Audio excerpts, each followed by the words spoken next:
Hello record collectors. Today I'd like to show just a few records on a couple groups that were associated with sort of like pop psych, and that would be the Strawberry Alarm Clock and Fever Tree. In addition, I also would like to show a few albums that are sort of like Exploitation Psych, and these are albums that were never attributed to a particular group. Usually discount labels would put these records out trying to cash in on the psychedelic hype that was happening in the late 60s. So we start with these. First one here, Light My Fire by the Firebirds. And what you'll see here, typically, this is Crown Records, that there's absolutely no information on who's playing, on the band, anything. This is just a discount label, and they typically sort of copy the sound of well-known groups at the time. Like some of these exploitation records, you might hear songs that sound a bit like Jimi Hendrix or the Classics 4 or the Beatles, something like that. I know on some of these albums Jerry Cole was involved, and he was the individual who used to do the surf music back in the early 60s. Here's one, Electronic Music to Blow Your Mind by. This is The Begin Records. I'm not sure I'm pronouncing that, but once again, no information on the band, nothing like that. Basically, it's psychedelic music. Just probably cashed in on hype. Actually, this one's quite good. It says electronic music, but predominantly it's organ music, drums, guitar, and there is some electronics on it. That last one, Light My Fire, was also quite a good one. This is one I'm pretty sure Jerry Cole's on this one too. Give Me Some Lovin', the Projection Company, Custom Records. Again, no information whatsoever on who's playing. They don't even have a track list on the back. It's just up front here.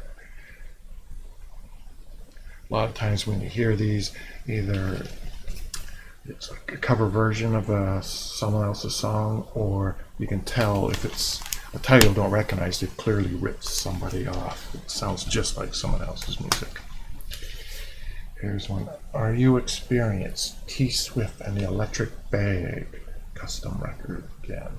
This actually is pretty good. This one, not bad. If you ever see it cheap at a vinyl show or flea market, be sure to pick it up. And it's got some good stuff on there. Here's one that a lot of people do know. The Inner Sound of the Id just is Jerry Cole on this one. We do have a band on the back and some information, track listing and all that. More like a proper album. Again, some good stuff on this as well if you're into the psychedelic music.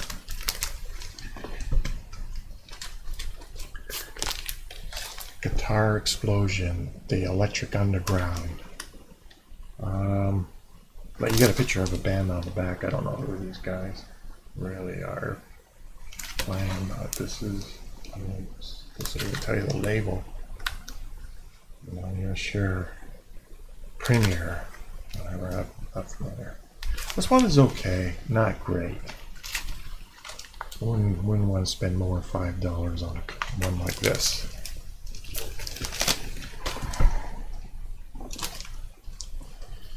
More psychedelic guitars, once again on the custom label, so no information whatsoever on who's playing. Good cheesecake cover, not that great. Psychedelic guitars, it doesn't sound very psychedelic. Again, if you see it really cheap, it might be worth picking up, but just add to the collection. Wouldn't want to spend too much money on this particular one. Here's one I picked up at a vinyl show recently. Sitar music, Flower Power Sitar. God, the font's so bad you can hardly make it out. Once again, this is on the I can even pronounce that design label. This one's not very good either. I wouldn't want to spend too much money on this one. If you see it for $5 or something, you can pick it up, just add to the collection. Not great, nothing really stands out on it. This was still sealed when I found it at a vinyl show. Wasn't much money, so I picked it up. Just as an example of people jumping sort of on the bandwagon of the music genre at the time that's popular. Here's one by Hell Bane. Hell Bane was a drummer in a Wrecking Crew and played on many albums for pop groups in the 60s. And he put out his own album then on psychedelic music. It's pretty good. You're probably used to more Hell Bane, more in the surf scene, pop scene. So this one is a little bit different. It's a pretty good album. You'll see it up on eBay. Usually attracts a bit of money. Now I'll just show four records from the Strawberry Alarm Clock. This is a group that formed, I think it was in California in 1967. They had one big hit, and that was Incense and Peppermint, which was on this album. This is their debut album. So I believe that went to number one. It was number one for 1 week on the Billboard charts, Incense and Peppermint. And from what I understand, the person singing that song is actually not a member of the band. It was someone that the producer brought in. They preferred his singer. Apparently, it's supposed to be someone like 16 years old, but they certainly don't sound 16 years old. And this one came out in 1967. All of their albums are on the Uni label. All of their albums, I would say, are quite good. They have sort of a very flowing, atmospheric sound, psychedelic lyrics. Second album is Wake Up, It's Tomorrow, 1968.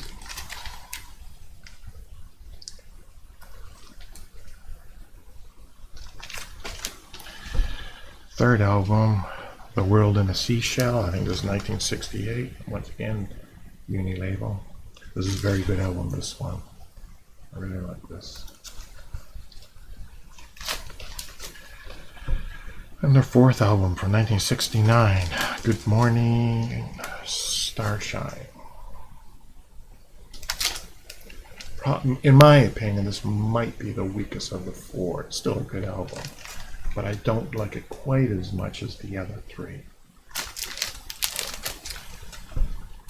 Well, at a vinyl show one time, someone who's very knowledgeable in records asked me if I had this one.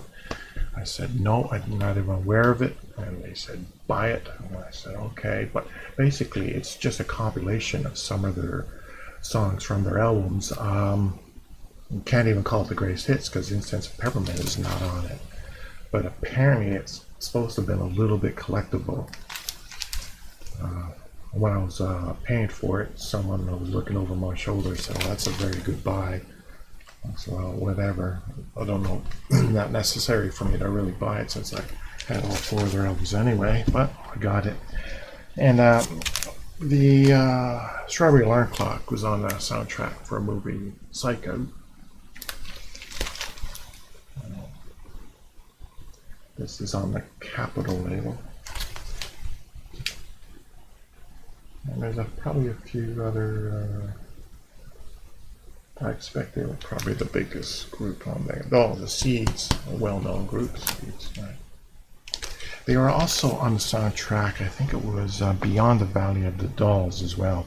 Record I have seen in the bins, but I've never bothered to pick it up. The next group just want to show four albums as well, and that's the Fever Tree. Fever Tree was a group out of Texas. First got together as a folk group in 1966.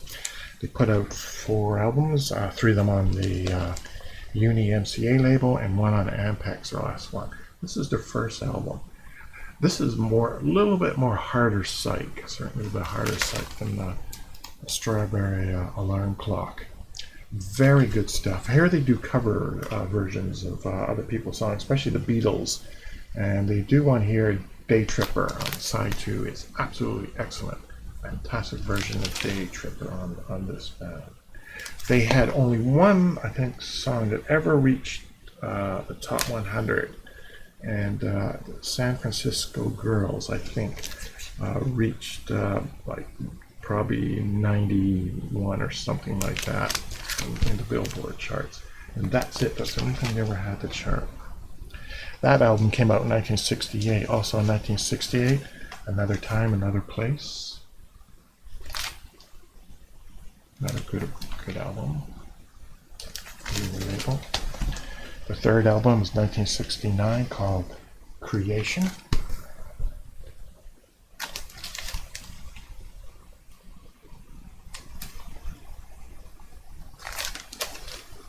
And the very final album, called For Sale, is on the Ampex label in 1970.